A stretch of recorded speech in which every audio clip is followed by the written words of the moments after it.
ஆசிரியை பணி அனுபவ சான்று வழங்கிட 60,000 ரூபாய் லஞ்சம் கேட்ட தென்காசி மாவட்ட தனியார் பள்ளிகள் கல்வி அலுவலக கண்காணிப்பாளர் கையும் களவுமாக பிடிபட்டு உள்ளார். இதுகுறித்த கூடுதல் தகவலை செய்தியாளர் தங்கம் வழங்கிட கேட்கலாம். தங்கம், வணக்கம். இந்த சம்பவம் தொடர்பான மேலும் தகவல்களை சொல்லுங்க.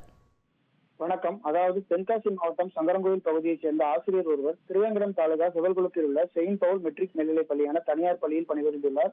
இவர் அந்த பள்ளியில் பணிபுரிந்த காலங்களுக்கான அனுபவ சான்று கேட்டு பள்ளியின் தாளாளரை அணுகியுள்ளார். மேற்கண்ட பள்ளியிலிருந்து தாளாளர் ஆசிரியர் பணியின் சான்றிதழை வழங்குவதற்காக தென்காசி மாவட்ட கல்வி அலுவலகத்தில் சமர்ப்பித்துள்ளார். இது சம்பந்தமாக இந்த சான்றிதழை மேலோப்பம் பெற்று அலுவல் நடைமுறை முடித்து வழங்குவதற்கு லஞ்சமாக 60,000 ரூபாய் பணம் கேட்பதாக தெரிகிறது.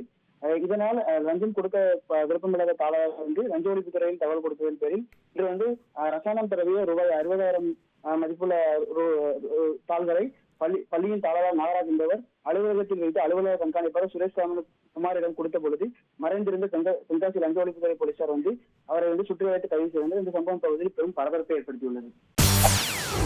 செய்திகளை உடனுக்குடன் தெரிந்து கொள்ள உடனே சப்ஸ்கிரைப் பண்ணுங்க.